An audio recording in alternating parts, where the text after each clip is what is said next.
Good morning दोस्तों। आज हम क्लास 10 के 5.1 एक्सरसाइज शुरू करते हैं। पिछले वीडियो में हम लोग इसके कॉन्सेप्ट के बारे में सीखे थे कि एपी किसे कहते हैं। अब इसका हम 5.1 का पहला क्वेश्चन का पहला स्टार्ट करने जा रहे हैं। तो इसमें दिया गया है कि निम्न में कौन एपी में है और क्यों। तो क्वेश्चन है कि प्रत्येक किलोमीटर के बाद टैक्सी किराया जबकि पृथक किलोमीटर के लिए किराया 15 रुपया है और प्रत्येक अतिरिक्त मीटर के लिए किराया 8 रुपया है। यानी इसमें बोल रहा है कि पहला किलोमीटर जा रहा है तो उसको 15 रुपया लगता है, उसके बाद उसके अतिरिक्त किराया के लिए उसको 8 रुपया चार्ज अलग से देना पड़ता है। तो पहले इसमें देखते हैं कि ये एपी में है और एपी में है तो क्यों। तो पहला है कि प्रथम किलोमीटर के लिए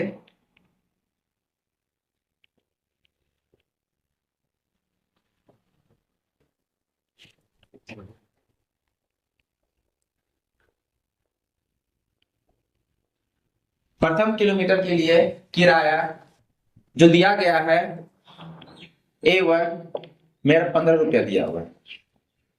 उसके बाद हर एक अलग किलोमीटर के लिए हमको 8 रुपया लग रहा है।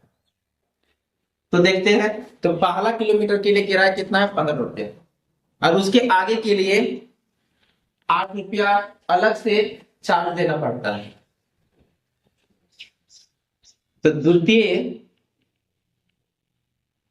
किलोमीटर के लिए किराया जो है A2 जो है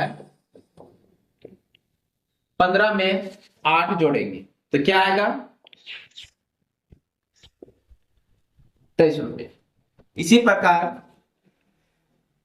तृतीय किलोमीटर के लिए किराया है, इसमें 23 में फिर 8 जोड़ेंगे तो कितना आएगा। उसके बाद फिर चौथे किलोमीटर के लिए किराया के लिए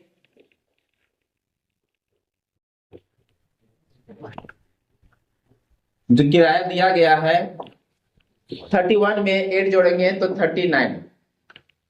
तो हम लोग का जो सीरीज प्राप्त हो रहा है, एक में 15 प्राप्त हो रहा है, एक में 23 प्राप्त हो रहा है, एक में 31 प्राप्त हो रहा है, एक में 39 प्राप्त हो रहा है। इस तरह मेरा सीरीज प्राप्त होते जा रहा है। तो हम बोले थे कि एपी किसे कहते हैं, अगर कोई संख्या उसके आगे वाली संख्या को उसके पीछे वाली संख्या से घटाते हैं तो हर बार बराबर आता है तो संख्या एपी में। तो पहले इसमें देख लेते हैं कि इसको घटाने पर हर बार बराबर में है या नहीं। तो आगे वाली संख्या ये मेरा A2 है। अब A2 में इसके पीछे वाली संख्या से घटाते हैं A1 में, तो क्या आ रहा है, 23 में 15 घटाते हैं तो मेरा कितना आएगा, 8 आता है। इसी प्रकार A3 में A2 को घटाते हैं तो कितना आता है, 8 आता है। इसी प्रकार इसके आगे वाले टर्म को A4 में A3 को घटाते हैं तो क्या आता है, मेरा 8 आता है। तो हर बार मेरा क्या आ रहा है, सेम आ रहा है। तो ये वाला जो संख्या है एपी में, तो नीचे लिख देना है कि दिया गया पद एपी में है। क्यों है, क्योंकि इसका जो साधांतर है हर बार क्या आ रहा है, बराबर आ रहा है, क्योंकि इसका साधांतर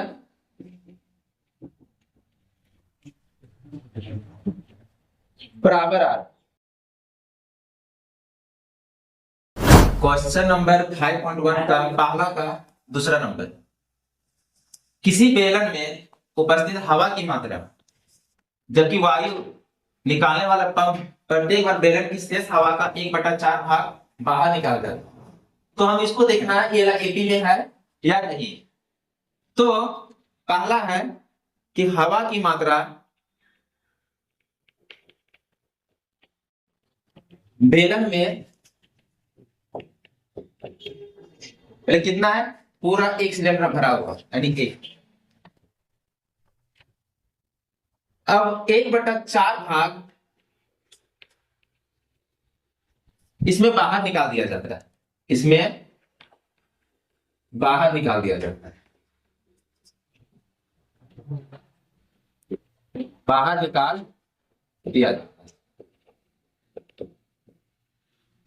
इसमें मेरा पहला A1 जो तुम्हारा हो गया, पहले इतना था मेरा हवा। अब इसमें क्या कर रहा है कि 1/4 भाग मेरा बाहर निकल जाता है, यानी एक में मेरा 1/4 भाग बाहर निकल जाता है। अब तो कितना बचता है हवा। अब इसको हम लोग क्या करेंगे, एलसीएम करेंगे। एलसीएम कर तो इसका 1 और 4 का एलसीएम कितना होता है, 4 होता है। तो इसमें कितना सिंधु करेंगे, 4 और 1 का 1 4 जा 4 -1/4 कितना है, 3/4। अब मेरा A2 में जो तुम्हारा आ गया 3/4। अब 3/4 में फिर हर बार मेरा कितना 1/4 भाग हवा निकल जाता है। तो हवा निकला गया, देखो हवा निकला गया, हवा निकल गया, कितना निकल गया, 3/4 में 1/4 हर बार निकल जाता है। तो इसमें हवा निकाल देते हैं। 3 1 जा 3, 4 4 जा 16, इतना हवा निकल गया। कितना मेरा 3/4 में मेरा इतना हवा निकल गया। अब A3 हम जो निकालने जा रहे हैं, मेरा पहले A2 में कितना हवा था, 3/4, उसमें कितना हवा निकल गया, 3/16। अब 3/4 में 3/16 मेरा हवा निकल गया, 3/4 में मेरा 3/16 हवा निकल गया। अब देखते हैं हवा कितना बचता है।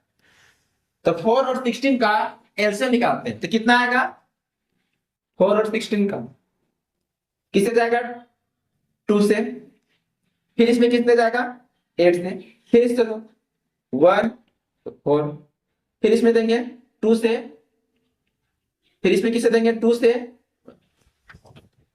2 2 जा 4, 4 2 जा 8, 8 2 जा 16, यहां पर कितना आता है, 16। अब इसको 16 लाने के लिए 4 से मल्टीप्लाई करना पड़ेगा, 3 4 जा 3 1, 3 4 जा 12 -3/16। तो A3 मेरा कितना आ गया, 9/60। अब इसको हम सीरीज के रूप में लिखते हैं। तो पहला मेरा कितना था, 1, दूसरा में मेरा कितना आया, 3/4, तीसरा मेरा क्या आया, 9/16। इस तरह मेरे आते जा रहे हैं। तो ये मेरा पहला हो गया A1, फिर हो गया A2, अब फिर आ गया A3। तो हम लोग AP में क्या हो लेते हैं, उसके आगे वाले टर्म को उसके पीछे वाले टर्म से घटाने पर अगर बराबर आता है तो दिया गया पद क्या रहेगा, AP में होगा। तो A2 में A1 हटा देते हैं। A2 मेरा कितना है, 3/4, और A1 कितना है, 1। इसका एलसीएम लेंगे हम, तो कितना आएगा, 4। तो 3 को 1 से करेंगे, -1 को 4 से करेंगे, तो कितना आएगा, 3 -4/4। तो D का वैल्यू कितना आया, 4 रुपए मेरे पास कर्जा है, माइनस मतलब कर्जा हो गया, अब 3 रुपया हम दे दिए, तो कर्जा कितना बचा, 1 रुपया। तो मेरा पहला D आया कितना, -1/4। अब आगे वाला निकालते हैं। D बराबर कितना है मेरा, A3 में A2 को माइनस करते हैं। A3 कितना है, 9/16, और A2 कहते हैं 3/4।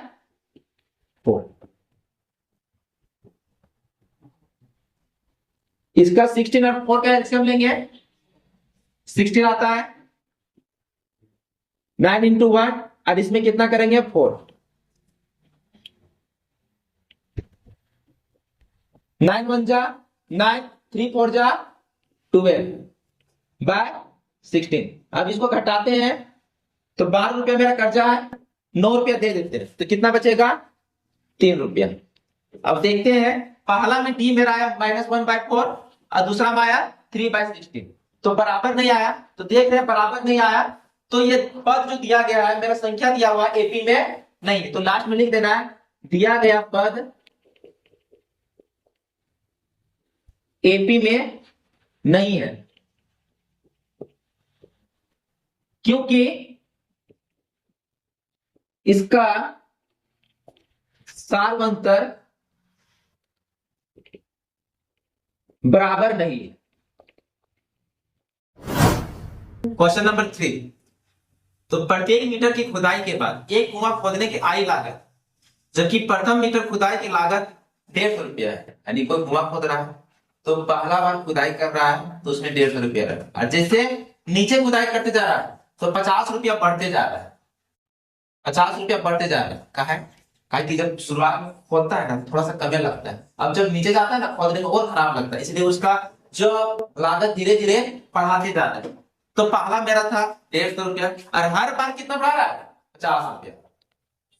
अरे मजबूर है भाई, 50 रुपये बढ़ाने से क्या हो जाएगा, तो 50 रुपये बढ़ाना है तो 150 रुपया, दूसरा में 200, फिर 250, फिर बढ़ाते जा रहा है 300, इस तरह बढ़ते जा रहा है। अब बढ़ते बढ़ते कहां तक जाएगा, जितना खुदाई करेगा वहां तक जाएगा। तो हम देख लेते हैं कि जो संख्या है कि एपी में है या नहीं है। तो पहला मेरा ये हो गया पहला टर्म A1, फिर A2, फिर A3, फिर A4, चलते जाएंगे। अब करते हैं आगे वाले टर्म को पीछे वाले टर्म से घटाते हैं कि 200 में 150 घटा तो कितना है 50, फिर A3 में 250 में 200 घटा है तो कितना है 50, फिर A4 में A3 घटा है तो कितना है 50 है। तो हर बार देख रहे हैं बराबर आया तो क्या होगा एपी में होगा। क्वेश्चन नंबर 4, खाते में प्रत्येक वर्ष का मिश्र धन, जबकि रुपए 10,000 की राशि 8% वार्षिक दर से चक्रवृद्धि जमा की जाती है। यानी चक्रवृद्धि ब्याज, चक्रवृद्धि ब्याज किसे कहते हैं, तो जो पहले पैसा जमा किए और जो ब्याज का भी ब्याज देना पड़ता है उसको हम लोग क्या बोलते हैं चक्रवृद्धि ब्याज। तो देखते हैं मेरा मूलधन दिया हुआ 10,000 और रेट दिया हुआ 8%। तो पहले वर्ष के लिए ब्याज करते हैं तो पहला साल में कितना है 10,000 का 8% निकालते हैं तो पहला साल में ब्याज कितना मिला 800। अब पहले मेरा 10,000 था उसमें हम क्या किए 800 रुपया क्या कहें जोड़ दिए तो 10,800। अब 10,800 का हम दूसरे वर्ष के लिए ब्याज निकालते हैं तो दूसरा साल में 864 निकला। तो पहला साल में कितना निकला था 800 और दूसरा साल में 864 निकलता। अगर साधारण ब्याज लगता तो हर बार मेरा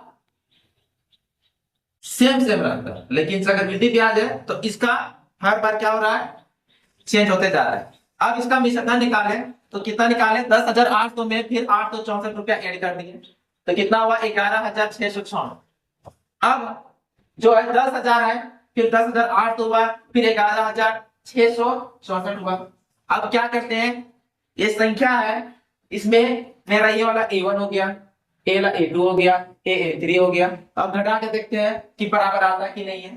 तो हम इसके आगे वाले संख्या को उसके पीछे वाली संख्या से घटाते हैं, देखते हैं इसमें 800 आता है और इसमें जो है 864 आता है तो बराबर नहीं है। अब हम लोग बताए थे एपी किसे कहते हैं, उसके आगे वाले संख्या को उसके पीछे वाली संख्या से घटाते हैं तो हर बार बराबर आता है। तो दिया गया पद एपी में तो बराबर तो ना हो, तो बराबर ना हो तो क्या हो ये एपी में ना